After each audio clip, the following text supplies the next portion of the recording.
Oh, we saw Raul walking around. Anything going on with him? Nope. He doesn't like being modified in training. We have a specific plan for Raul's hamstrings, and sometimes players that are super competitive don't like it when they can't play as many games as his buddies. So that was so you guys basically told him that you were done. He was done for training. Like that was not an injury. That was you guys saying you're done for the day. He has a specific plan. Okay. Based on Chris Gornish and Sean. He's going to be modified, and let me just, for the record, this is probably going to be all year. Like Jordan is modified on a -2 day, JP's modified, other guys are modified when they come back from injury. Raul is he's going to be on that program. He doesn't like it yet. But it's the best thing for his hamstrings. It's the best thing to keep him healthy. So we'll work through that. Okay. Is that a different approach this season to No, we've working? been managing players. Okay. Yeah, just he hasn't. Okay. So. And that's Hebert being out here also. I mean, he's still. Is there he's still any on that more of an 2 to update? 4 week? No, Yeah, he's on that 2 to 4. You had mentioned was it off the cuff kind of discussion when you were talking about possibly looking into strategizing when you have stoppage time or a long period of stoppage time in the second half? You were kind of talking about maybe we shouldn't just lob it into Ymar. Maybe we should do a little bit more, and maybe you train that when they're a man down. Were you just kind of talking freshly after a loss, or is that something you want to we might do it when the summer months come around and we need to work on things. Common sense drives training. You can't do a bunch of standing around tactical stuff. You have to work on the important things. You've got a bunch of steps that, what's most important. Well, we don't, how would I say it? We don't face that situation that often. Yeah. So we don't spend, a lot of training time doing it, but maybe once or twice a year we touch on it. What happens if? And we go from there. Looking at the film now and thinking about the game in total, was there anything different or difficult? What was so difficult about the press that Cincinnati was putting you guys under? Interesting question, Nico, because they pressed 3-2, so they were 5-2-3, and if you took our 3-2 and they matched up pretty good with us, we tried to put some tweaks in there, false fullback, having JP come in between Nuhu and Jackson. He just wasn't consistent enough. It just wasn't consistent. And the thing for me about the game was more, the tactics, all that sort of stuff aside. Okay, we'll learn from that. But, for me, we were a really good transition team the first 2 games. And then somehow, we defend, we win the ball, and then, it's a missed pass or miscontrol, or we just weren't in sync with our transition. And I think that was a challenge certainly in the first half. Second half maybe a little bit better, but it just didn't work for us. As a team, how are you guys planning on bouncing back after the tough result over the weekend? Well, look, LAFC is the Supporter Shield and MLS champs. This is a big game. I mean, this is a big game between 2 of the biggest clubs in MLS, and it's going to be a good game. So, it's Saturday afternoon. It'll be a nice day. Prime time. So, it's a big game. FIFA released that. Sorry, did you?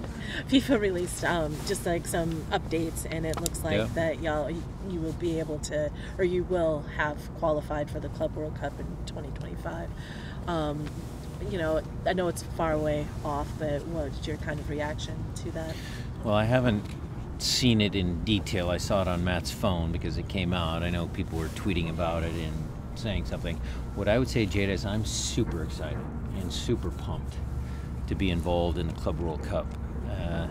It was such a good experience for us in Morocco, and the way the format sounds to me, the champions of the last 4 years are going to go into a new 32-team group. I mean, that's super exciting.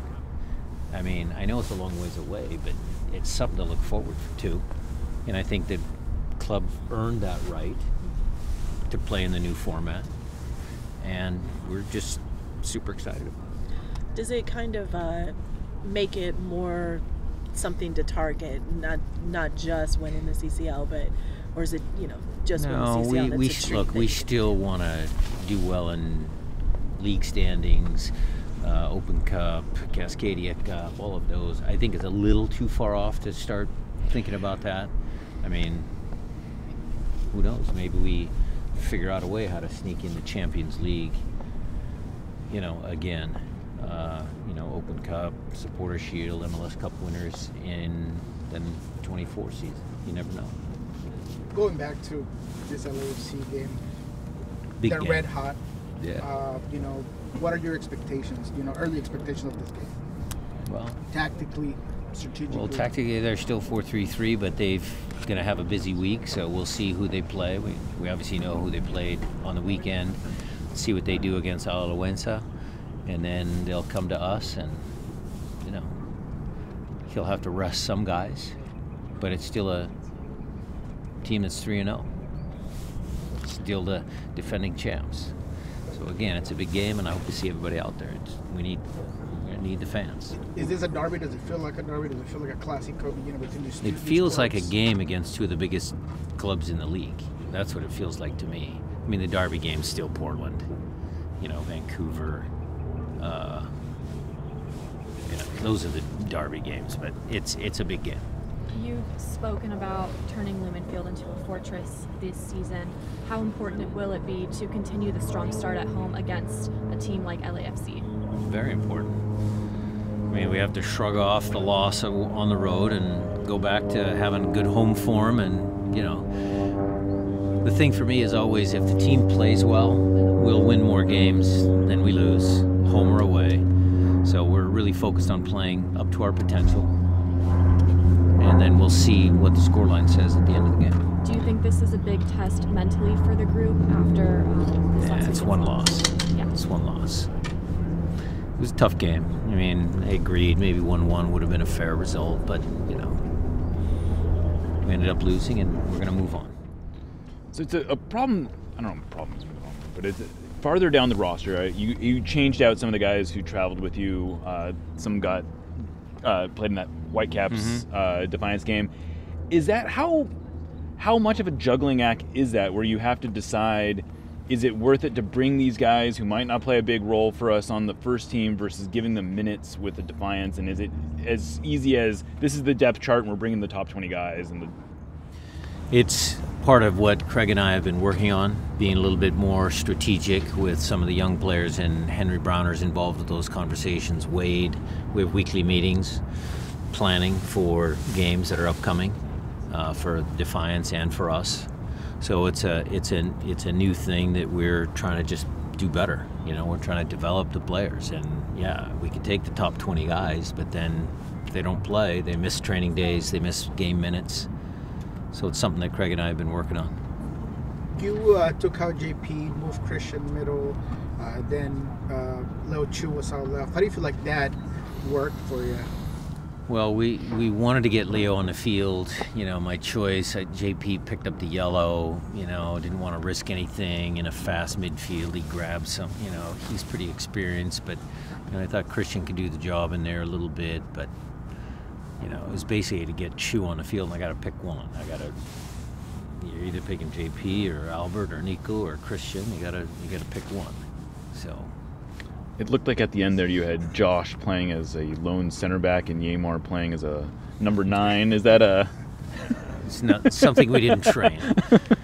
Look, late in the games, we're going to push Yamar up, but that was part of my commentary that Jada said. I mean, look, at the end of games, it gets kind of mishmash. I felt we could have had a couple of more possessions instead of dumping the ball right away. It's our job as coaches to really give the team the information. Okay, there's 10 minutes of overtime, or 9 minutes, or whatever it is. But things were hectic, and I didn't. Should have controlled that moment a little better. Joking aside, though, do Do you see Josh? Do you think Josh's position is? He was the midfielder. We put him on to be the lone guy in front of the two center backs, and then Ymar went up. So that was more just like I wanted Josh to be one holder and then push another guy higher up the field. Because they went down a guy. Right. So fair enough.